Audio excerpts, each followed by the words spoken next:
कोटि कोटि सिजदा करूं, कोटि कोटि प्रणाम। चरण कमल में राखियो, मैं बांधी जाम गुलाम। कुत्ता तेरे दरबार का, मोतिया मेरा नाम। गले प्रेम की जेवड़ी, जहाँ खेचो वहाँ जाऊं। तो करो तो बावड़ूं, दूर दूर करो तो जाऊं। जो राखो तो ही रहूं, जो देवो सो खाऊं। जय इब के सतगुरु मिले, सब दुख आँखों रोए। चरणों ऊपर शीश धरूं, कहूँ जो कहनी हो। कबीर साईं मिलेंगे, पूछेंगे कुशलात। आद अंत की सब कहूँ, अपने दिल की बात। गुरु जी तुम ना भूलियो, चाहे लाख लोग मिल जाए। हमसे तुमको बहुत है, तुमसे हमको नाई। कबीर तुम्हारे विसारे क्या बने, मैं किसकी शरण में जाऊं। शिव ब्रंच मुनि नारदा, तिनके हृदय न समाऊं। अब गुण किए तो बहुत किए, करत न मानी आरे। बावे बंदा बख्श दियो, बावे गर्दन उतार। कबीर अवगुण मेरे बाप जी, बख्शो गरीब नवाज। जो मैं पूत कपूत हूँ, बौर पिता को लाज। मैं अपराधी जन्म का, नख सिख भरे विकार। तुम दाता दुखे भंजना, मेरी करो संभार। परम पिता परमेश्वर पूर्ण ब्रह्म कबीर देव कबीर साहब अपनी प्यारी आत्माओं को अपने निज घर यथार्थ स्थान का ज्ञान देने के लिए स्वयं ही इस धरातल पर आते हैं।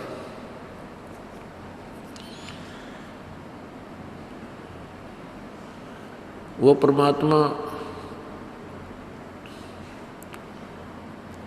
उस यथार्थ ज्ञान को पुनः जागृत करता है जो काल के दूत अज्ञानी ऋषियों महर्षियों द्वारा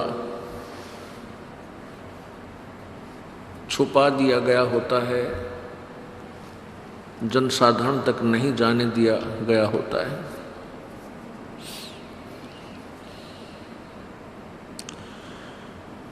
परमात्मा स्वयं ही आकर के हमें ये ज्ञान कराते हैं कि तुम्हें जो मानव शरीर मिला है इसका उद्देश्य बहुत ही अलग है जितना तुमने सोच रखा है। हमने क्या सोच रखा होता है, जैसे कि बालक होता है तो बचपन में फिर वो शिक्षा ग्रहण करता है, फिर शिक्षा ग्रहण करता हुआ युवा होता है, माता पिता उसकी शादी विवाह कर देते हैं। शादी विवाह के उपरांत संतान की इच्छा होती है, फिर संतान हो जाती है। संतान की परवरिश जैसे हमारे माता पिता ने हमारी की होती है, ऐसे ही हम अपने बच्चों की परवरिश करना ही अपना कर्तव्य मान लेते हैं। और यहाँ तक विचार होते हैं, जैसे पहले जब तक ये तत्व ज्ञान हमें नहीं हुआ था तो क्या देखा करते थे कि बुजुर्ग लोग जो बड़ी आयु के होते थे, 60-70 वर्ष जिनकी आयु हो जाती है, वो बैठकर आपस में चर्चा करते थे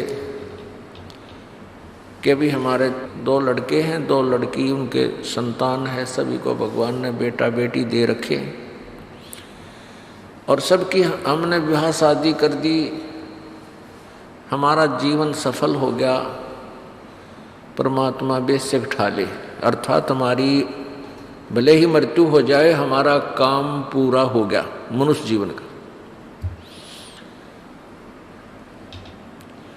अपुण्यात्माओं, इस तत्व ज्ञान से परमात्मा ने हमें बताया कि जो कार्य तुमने मनुष्य जीवन से करना था वो तो प्रारंभ भी नहीं किया। ये जो कुछ भी आपको प्राप्त हुआ, संतान हुई, मिली या संपत्ति प्राप्त हुई, ये पूर्व निर्धारित था, तेरे प्रारब्ध में लिखा हुआ था, तेरे कर्म में था, वही तुझे प्राप्त हुआ। और जो कार्य तूने करना था वो तो स्टार्ट भी नहीं किया और कहता है कि मेरा जीवन तो सफल हो गया। नहीं, तैने तो मनुष्य जीवन को बर्बाद कर दिया, नष्ट कर दिया। जैसे उदाहरण के लिए बच्चों का जो विवाह हो जाता है तो घर के प्रत्येक व्यक्ति की ये इच्छा होती है, इस तत्व ज्ञान के अभाव से ये सब की यही इच्छा होती है कि भाई हमारे जो है प्रथम पुत्र प्राप्त हो, लेकिन पुत्री हो जाती है।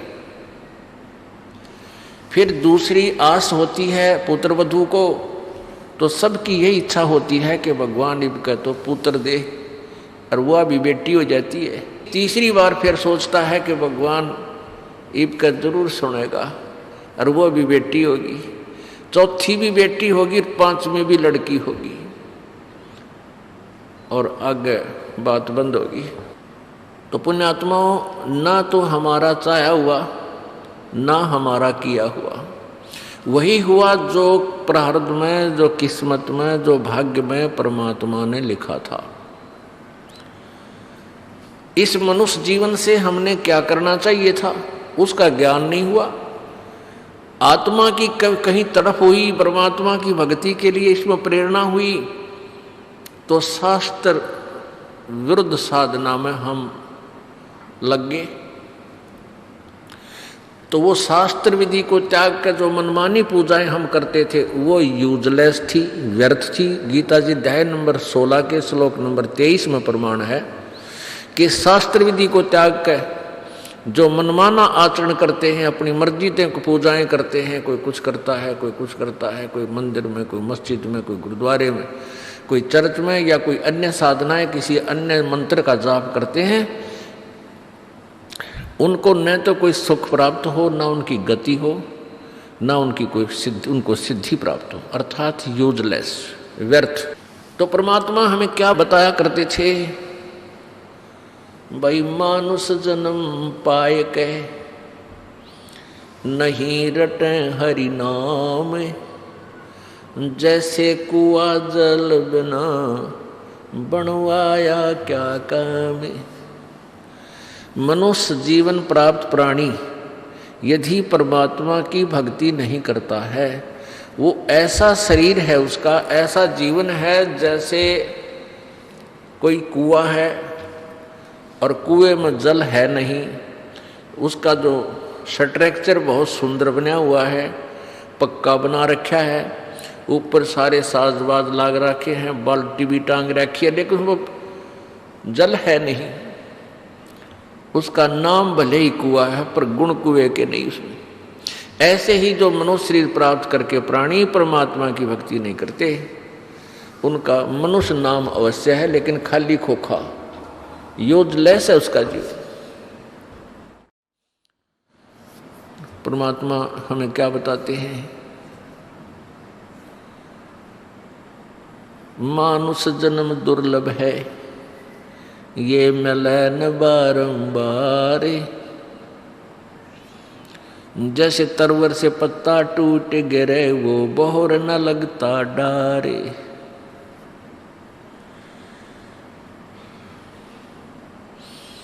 बंदे तू कर बंदगी, जैसा वह दीदारे।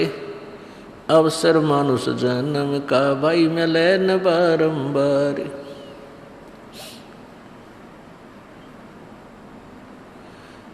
राम रटत कन्या भली, साकट भलो न पूत। जैसे छेरी के गल में गल थना, जिसमें दूध न मूत।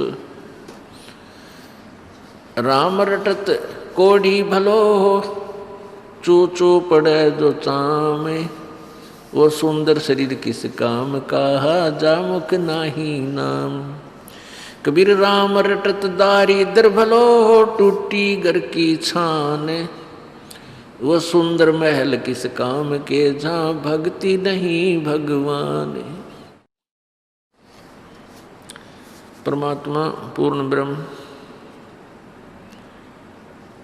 सारी सृष्टि के रचनहार कुल मालिक हमें यही बताना चाहते हैं कि तुम जो क्रियाएं कर रहे हो,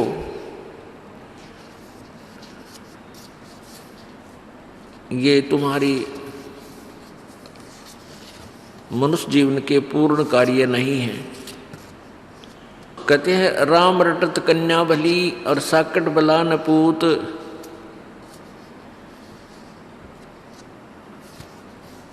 परमात्मा कहते हैं कि हमें परमेश्वर पूर्ण परमात्मा की सच्ची भक्ति यानी अपनी महिमा वो आप पर सुनाने के लिए आते हैं।